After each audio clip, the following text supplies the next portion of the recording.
The CBS Radio Mystery Theater presents...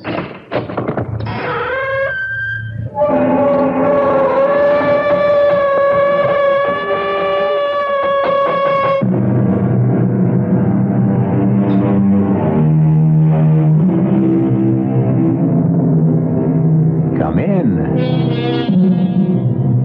Welcome. I'm E.G. Marshall. Welcome to the sounds of suspense, to the fear you can hear. Horror that makes the flesh crawl as with maggots. Terror that turns the brain to jelly. These mark the work of Edgar Allen Poe.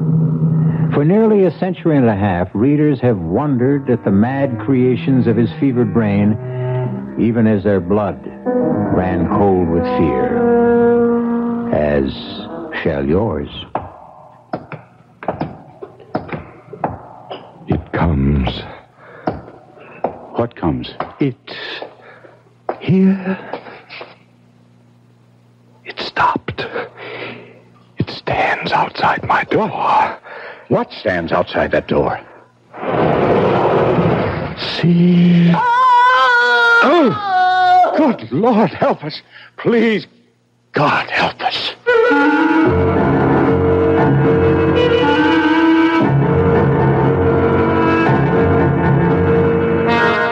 Our mystery drama, The Fall of the House of Usher, was especially adapted from the Edgar Allan Poe classic for the Mystery Theater by George Lothar and stars Kevin McCarthy.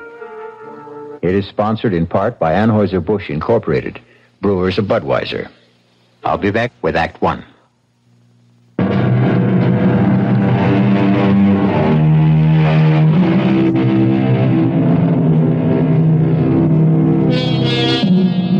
I must warn you that there lies ahead for you a tale so gruesome that when it ends, you will know beyond doubt that never in your life before have you experienced such revulsion. Are you prepared for this?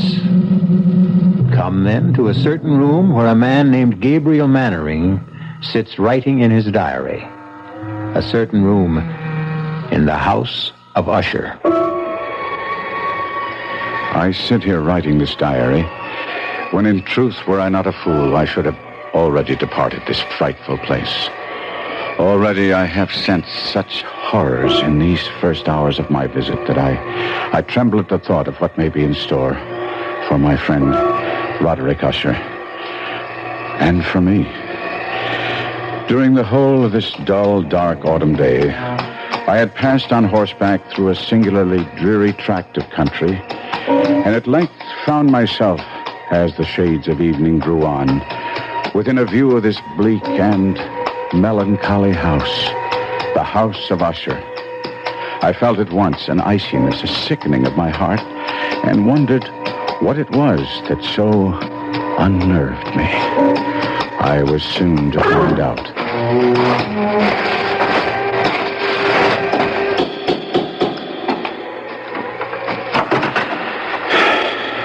You would be Mr. Mannering, sir? Yes. My master awaits you. One moment, This one way. moment. My horse. Oh, we'll be well cared for, sir. Oh, that carriage standing there. That black carriage? Is there another visitor? Only the doctor. He is attending Miss Madeline. This way, sir. Thank you. Follow me now, sir. We turn here, the passage on our left. Now, this to the right. I had no idea the house of Usher was so vast. Ah, yes, vast. Above and below. Below? There are chambers underground, vaults, dungeons that even I have never seen, and I have lived here as servant to Mr. Usher more than 30 years. Here we are, sir. Come. Mr. Gabriel Mannering, sir. Oh, Gabriel. My dear good friend, you've come at last. Roderick, I came immediately on receipt of your letter. It gave me cause for concern. Deep concern, after all, Roderick. Not having seen each other in years, nor corresponded even, to receive a letter from you was in itself a surprise. But the contents, Roderick, the contents were a shock. How ill are you? Ill? I'm not ill. Not ill? But in your letter... I am not ill! Oh, I may have mentioned something of the sort in my letter, but... More than mentioned, you spoke of acute bodily illness, of oppressive mental disorder, of a malady, dear friend, so strange you could not bear to face it alone. Now, that is why I'm here. That is why I came at once. The terrible agitation in your letter. Oh, mood. It was nothing but mood. Mood of the moment, nothing more. Come now. Cato, the poet. Good. Thank you. I'll pour. And, Cato. Sir? Dr. Wyndham is with my sister still? Yes, sir. I would speak with him before he takes his leave if he feels I can bear to... Sir? Nothing. Just say I wish to see him. Yes, sir. It's a vintage Port Gabriel. You'll enjoy it. Its aroma, its fragrant bouquet will delight your nostrils. Its taste will fall sweet on your tongue. Your health, good friend. And yours, Roderick. Well, now, tell me about yourself, Gabriel. How has life gone with you all these years? Oh, as all lives go, I suppose. There's been the good, the bad, indifferent. Yes, well, mine has been mostly bad. I've prospered. My importing business in Baton Rouge. Ruination, that's been my lot, my fate. The fate of the House of Usher. Well, if you are financially in need... No.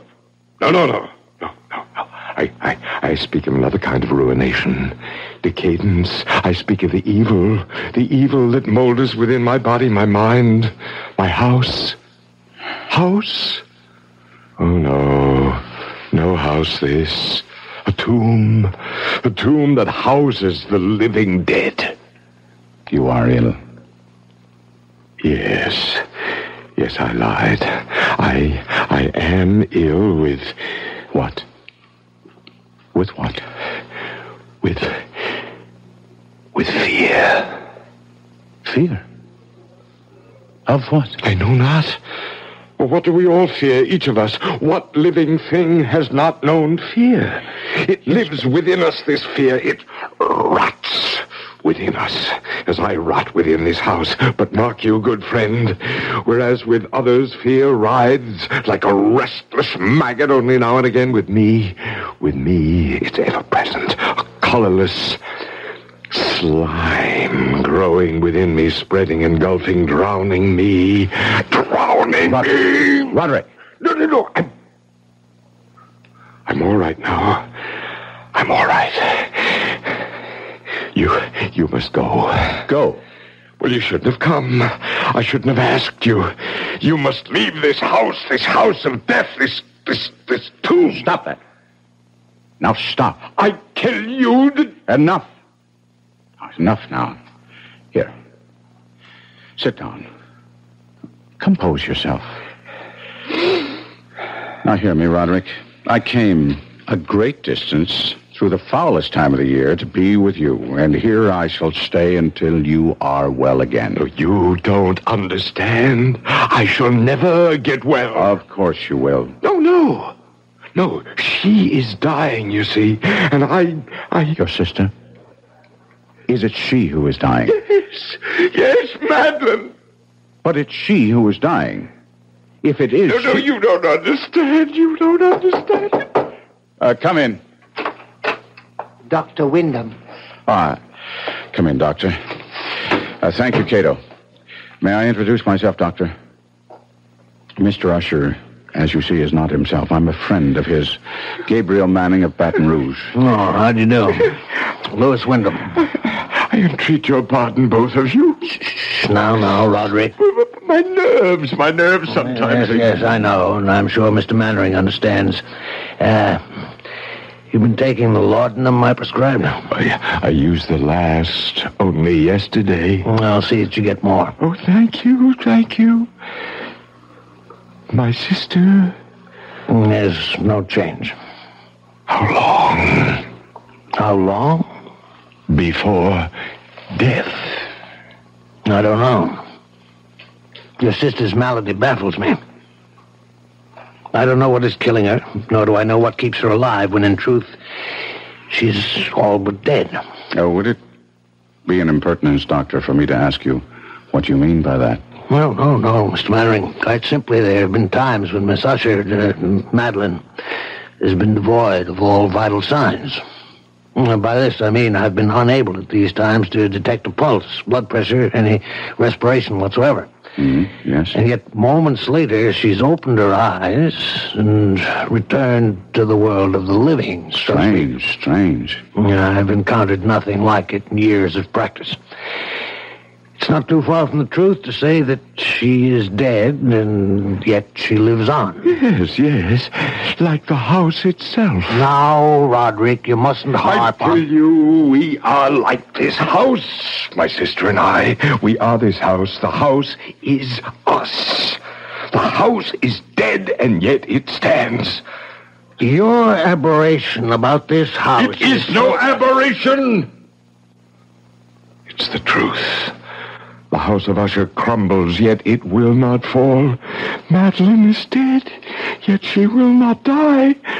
And as for me, oh, heaven, the horror that awaits me. I'll send the laudanum as soon as possible, Mr. Mannering. There's little else I can do. Yes. I have other patients to attend. Thank heavens it's a moonlit night. I have many miles to travel. Good night. Good night. Roderick. Yes? Roderick, I want to help you in every way I can. That's why I'm here. But now, you must do your part to help yourself. What do you mean? Well, I could be wrong, but it seems to me you let yourself go to pieces all too easily. This wild talk of your sister Madeline being dead and yet alive. Well, now, that's nonsense, you know. No. Yes, well, I'll agree with you with one thing, and one thing only. In a way, you have become this damnable house. No healthy, sane man could live here for long without beginning to lose his sanity, without serious damage to his nervous system. I've never seen such gloom. Inside as well as out. This very room reeks of dejection, despondency, undusted cobweb furnishings, black drapes covering the window. Here, let me throw them back and at least get some moonlight, if not sunlight, into this place. There. That's... Roderick. What is it? There's a graveyard. I can see it in the moonlight. The family graveyard, yes. Who would be walking in it at night? What do you say? Well, where do you see that? There. Amidst the headstones. Oh, it's Madeline. What is she doing out there? Well, we'd better go and find out. Good Lord. In the doorway.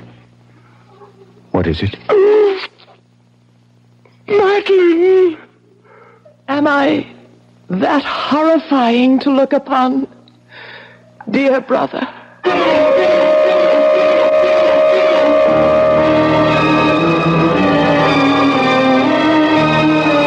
Madeline Usher walks among the headstones of the Usher graveyard, yet stands in the doorway at the same time. Does her spirit walk abroad? Is she that close to death? I'll be back shortly with Act 2.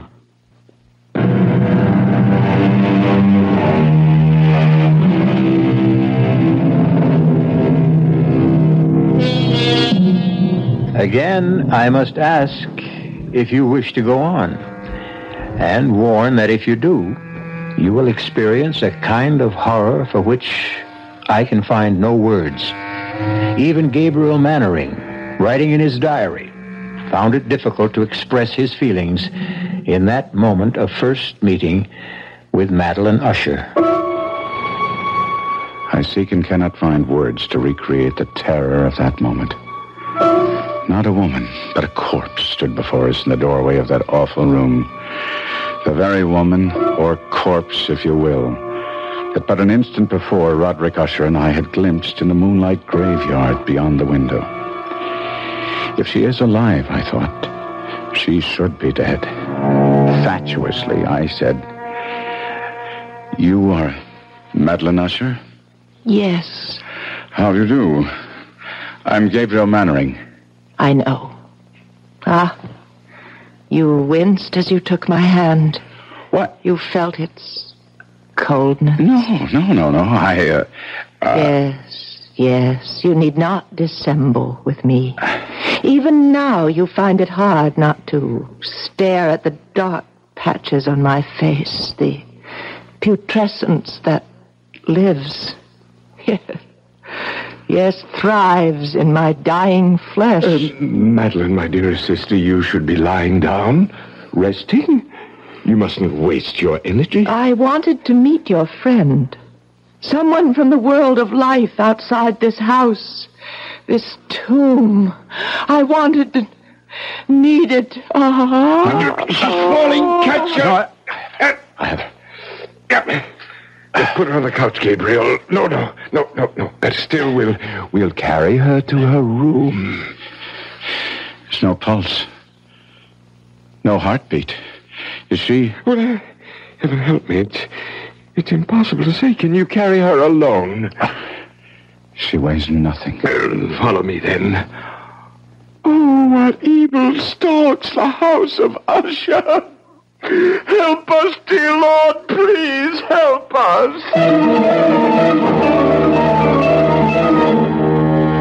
Put her down, Gabriel. Gabriel. In what? In that? It's her bed. A coffin? Well, nevertheless, it is her bed. It's where she rests and sleeps. And haven't you noticed... what she's wearing isn't a nightdress. A shroud. Yes.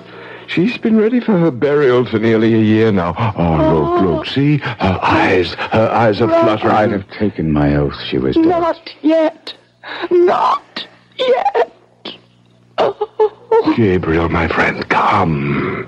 Well, you don't leave her like this, alone, no company to cheer her when she wakes. She may not waken again for days. She may not waken again. Come? No, wait. There's something about her. Something in her face it reminds me. Well, of course, it's you. Oh, you see, then? The family resemblance. Obvious. In spite of what the intimacy of death has done to the face, the resemblance is still there. It's more than a resemblance, Gabriel. What do you mean? Well, we are twins.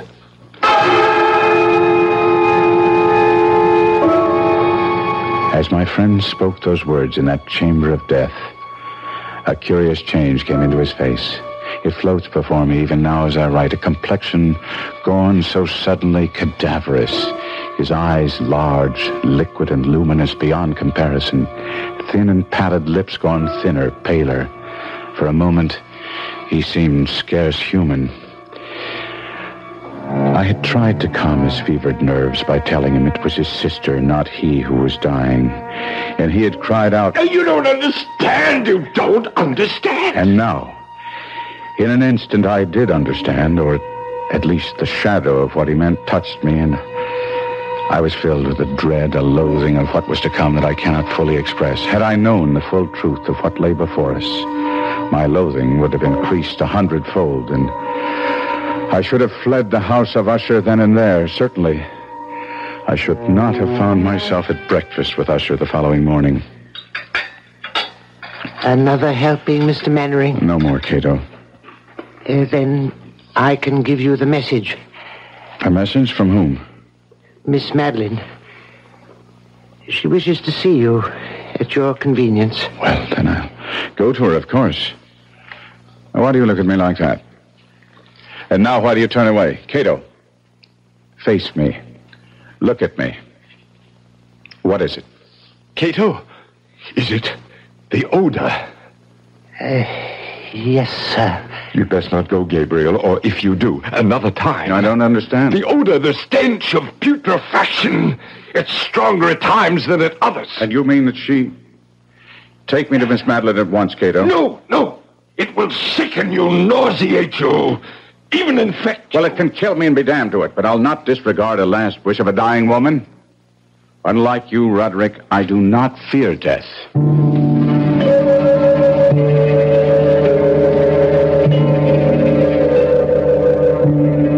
Miss Usher? Madeline? Are you too tired to speak now? No. Would you prefer I came back another time? No. How good of you to come at all. It's a privilege to be of use to you. A favor. I wish a favor. Anything in my power. I want to die. I'm in such pain and I want to die, but I cannot. Cannot? I'm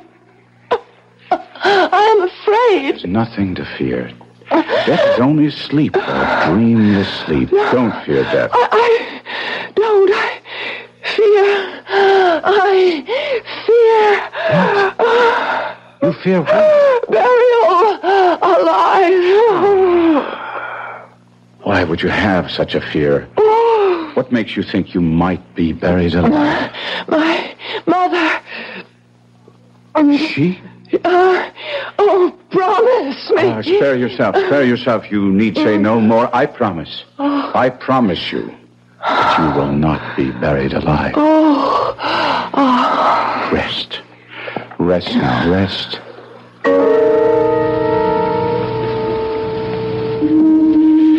That is what you meant, Roderick, is it not? Like her, like your twin, you don't fear death so much as you fear being buried alive. Well, that's part of my fear. Yes. Only part? Well, I fear... Oh, God, more than I can tell you. I fear what happens in death. Another aberration. As with the house, so with this. You are a man given to aberration. And what of that? You make as little sense as Wyndham. You think because you call a thing an aberration, it'll go away, that it will cure itself if you but name it. Reason, common sense. Reason, common sense. When you speak to me and Usher, of reason and common sense, Do you not know of the madness that has tainted this family through its history? From the beginnings of the house of Usher, this house, this family... Until now, until Madeline and me, the last of the Ushers, from beginning to end, from rise to fall. Roderick. Rise to fall. Roderick. From rise to fall. I had not thought on it before, but that is what it will be when she and I are dead. It will be the fall of the house of Usher. Yes, Cato. The laudanum, sir, from Dr. Wyndham. Oh, thank heaven. It has come none too soon.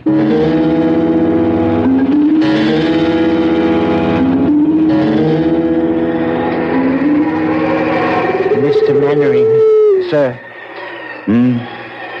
What? Oh, yes, Cato. You've been sitting here in the graveyard for nearly 2 hours. That long? Yes, sir. Tell me, Cato, how long have you been servant to Mr. Usher? More than 30 years, sir. But I thought I told you that the night you arrived just a week ago. Did you? Now, then I forgot. Were you here when the mother died? The mother of Mr. Roderick and Miss Madeline? Why do you ask such a question, Miss Mannering? I don't know, really, except I've been dwelling on what Miss Madeline told me about her mother. Buried alive? Was she indeed? Sir, don't ask such questions. Don't dwell on such thoughts. Why not? It was discovered the mother had been buried alive. Yes. Tell me about it. Sir, I entreat you. Understand. You cannot stay in the house of Usher. No one can without something, I know not what, but something evil taking possession of his mind, his spirit, his very soul. It will happen to you. It is happening to you. No. You've been drawn here to this spot. You've been sitting here in the damp and chill for hours because you, too, have taken the first step toward madness. How did they discover she'd been buried alive? Sir, I beg you, turn your thoughts away from... How? If you must hear it. A few weeks after she had been buried, the coffin placed in that vault you see under the trees, it was discovered that she had been buried wearing a valuable ring. A ring? It contained a stone worth a fortune. It had been hers. She had always worn it, and when the undertaker encoffined her, he neglected to remove it. He had no idea of its worth, or surely he'd have inquired whether the family wished her to wear it to the grave.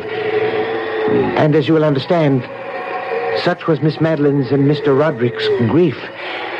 They didn't think of the ring until weeks later. And decided to retrieve it. Yes. We went to the vault, the three of us, slid back the slab that covers it, and... sir, let us go in. Finish what you're telling me. There lay the coffin. The lid was in two parts. A lower part that covered her body from the waist down, an upper part from the waist up. This I pried up, and there... Go on. She lay face down. Her hands had torn chunks of hair out by the roots. Such was the agony of terror. Hands, do I say? Claws. They had become rigid in the death throes. Yes. We turned her over. Her face, oh, my God, be with us. Her face, I cannot describe. I cannot. Enough, then. Oh, the chill is getting to me. No! Mary! Quickly, come. Heaven help us, what is that? They're coming toward us from the house. Roderick! Help me! What? Help me! Roderick! What is it, man? A corpse! A corpse! What? Madeline, dead. She's dead at last. Dead, but... What? What is it? She tried to take me to the grave with her. She tried to drag me into her coffin. Oh, no. Roderick, pull yourself together and tell us. I went to her chamber to see how she was. I called her name again and again and again, and no answer. I felt for a pulse, none. I lay my head against her breast, no heartbeat, and then... Oh, God! Her arms were entwined around my neck, her cold arms around my neck, and I tried to break free, but I couldn't. I grabbed her wrists and I tore her arms from around me. Sir? I've got him. Help me carry him inside.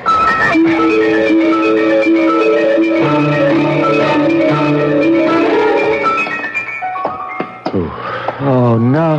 Now be calm, Cato. When Mr. Usher tore himself free, he must have dragged her half out of the coffin. Come. We must put her back in. Cato. I dare not touch her. Very well.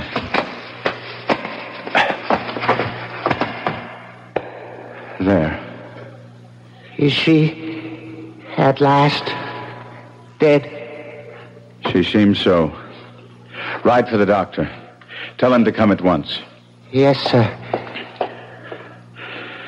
Sir, you mean to stay here? Yes. But I will be gone at least 2 hours. Should you change your mind, you'll not be able to find your way back to the library in that maze of corridors. Now, don't worry about it. I shall stay here. I made her a promise that she'd not be buried alive, and I mean to keep that promise, Cato. Beginning now.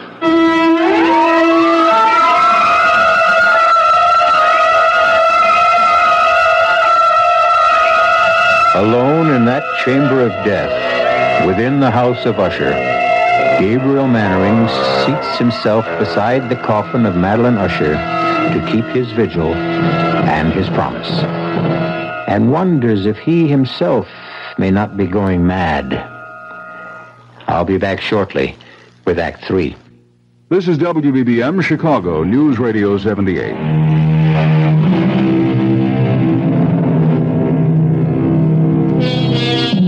Terror so awful as to shatter the human mind haunts the house of Usher, hangs like a shroud in the air, drips on the spirit like the very slime upon the decaying walls.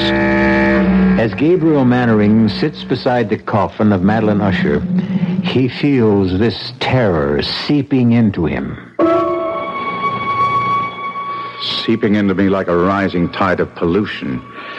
Cato said he would be gone 2 hours in fetching Dr. Wyndham, but to me, it seemed like 20 before I heard his returning footsteps. You don't look well. I'm all right. Sir, you deceive yourself. Never mind now. I'm seeing Miss Usher. My bag, Cato? Thank you. Heart first. Mm-hmm. Is she? No, there's no heartbeat. None whatever. No pulse. No vital signs at all. She is gone, then? Hey, Mr. Mannering, I've attended her in this strange illness for nearly a year. I've seen her in this state 4 times before. What's to be done? What indeed? Well, I would wait a few days at least, and then I should bury her. No. No? She feared to be buried alive. Yes, I know. Her mother. You attended her? No, another man. From what I've been able to learn, I judge her illness was similar, just as unaccountable as baffling. Well, Mr. Mannering, she did indeed fear the same fate her mother suffered, but I should think that after, say, 3 or 4 days... I say no. At least a week. No, 2, even 3. You don't know what you're saying. You can't keep a body for 2 or 3 weeks. Especially hers. Why especially hers? Well, look at her, man. Here. See? Under the skin of the cheeks. Those gray patches. She's partially decomposed already. I gave her my word, Doctor. I said we would make sure. There is an evil in this house. A sinister, malevolent thing that fastened itself on the Ushers years ago. And is beginning to fasten itself on you. Now hear me out. I have not seen you in some days. But the moment I came into this room, I saw it. I tell you, I saw it. The change in you. The sickening in you. I do not use this word lightly, Mr. Mannering. The insanity in you. You are right. I, too, have sensed, well, no matter. I am not given easily to fancies either. However, I am given to honoring a promise. I gave Madeline Usher my word she would not be buried alive, and she will not be. Now, I see that I cannot dissuade you. Very well. Do as you wish. And may God help you.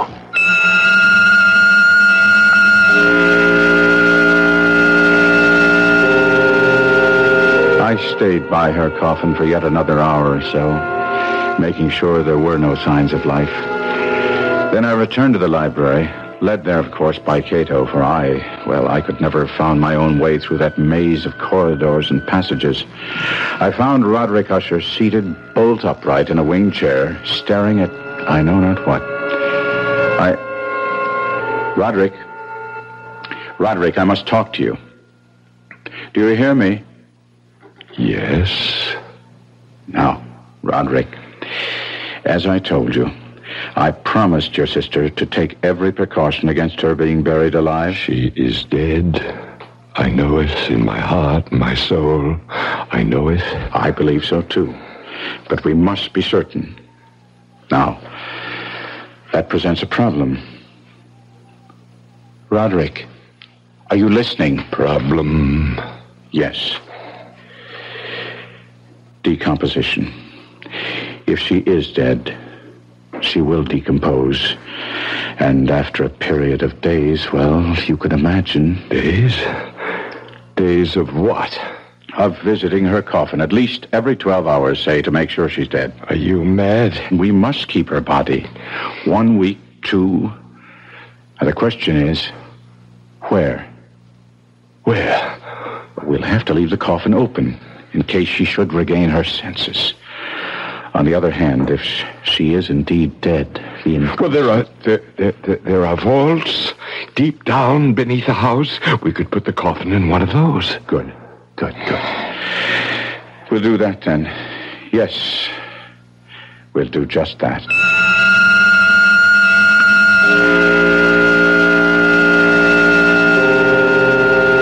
Together, Usher and I arranged for the temporary entombment of Madeline, his twin.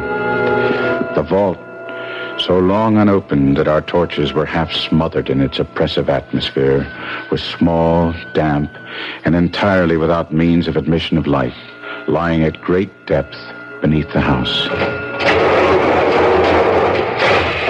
There, Gabriel. It is done. We must come here again. In no more than 12 hours. As you say. As you say. Before he wished only to bury Madeline, why now did Roderick become so compliant? Agree so readily with what I said? If only I'd asked myself that question. But I did not, and in consequence faced an unexpected problem. Why do you not believe me? It isn't that I don't believe you, Roderick, but I wish to see for myself. There is no need for you to do it. I have done it. You have? I have visited the coffin at least once every 12 hours, sometimes twice. She does not live. Take my word for it. It is my word that concerns me. I gave my word to her, not yours. She is dead. I assure you, she is dead. It was about that time the sounds began. The strange knockings, creaking. Perhaps had begun before, but I had not heard at first. But I would hear some curious sound from below and say to Roderick, "What was that?" What was what? "Listen." "What is that?" Rats, perhaps? "Rats?" Well, you know, the house is infested with them. "I've never heard rats make sounds like that," I answered. Time went on, and it seemed to me the sounds grew louder, and I would say to Roderick, "Listen." And he would answer.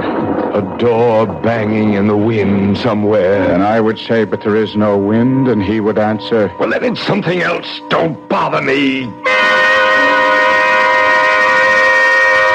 And then on that fatal night as we sat in the library, he just sitting, staring vacantly at nothing, I trying to read, but my mind focused on that awful chamber of death far below, and outside the wind gathering for a storm. It happened. I became aware of distinct, hollow, metallic, yet muffled reverberation. Completely unnerved, I leaped to my feet and looked at Usher. His eyes were fixed before him, and throughout his whole countenance there reigned a stony rigidity. I said, "Roderick, do you not hear it?" Yes, I hear it and have heard it, as you have. Long, many minutes, many hours, many days have I heard it. Yet I dared not speak. No, touch me not. I am accursed. For I heard the sounds as did you, but I dared not speak and dared not go. Not go? My God, are you telling me? That not once have I gone down to see. I dared not. We put her living in the tomb. She comes for me. Listen. Now listen and know. We've heard the rending of the cough and the grating of the iron hinges of her prison, her struggles within the carpet archway of the vault, and now, she comes for me. In a moment she'll be here. I hear her footsteps on the stair. I hear the horrible beating of her heart. She comes for me, she comes. I tell you, she stands outside the door.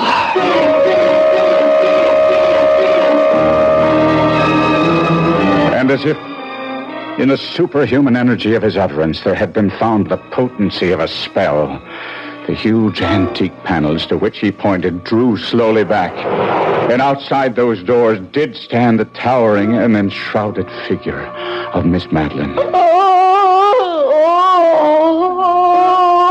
There was blood on her white robes and evidence of some bitter struggle on every portion of her putrefied frame.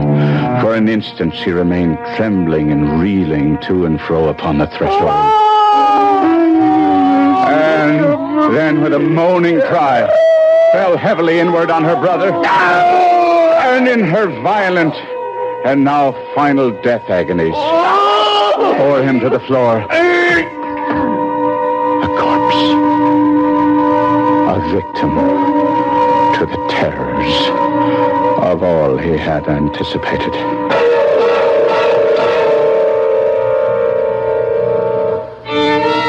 This is E.G. Marshall.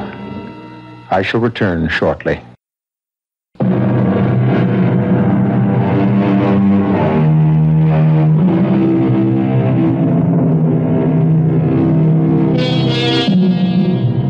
The manuscript of The Fall of the House of Usher ends thus. I fled from the house, leaving all behind me. As I ran, I heard a sound so horrendous it made me stop and turn. My brain reeled as, looking back, I saw the mighty walls of the house burst asunder. And in a few moments, the moon, breaking through the scudding clouds, a blood-red moon, revealed the end. The fall of the House of Usher. Our cast included Kevin McCarthy, Arnold Moss, Marion Seldes, and Robert Dryden. The entire production was under the direction of Hyman Brown.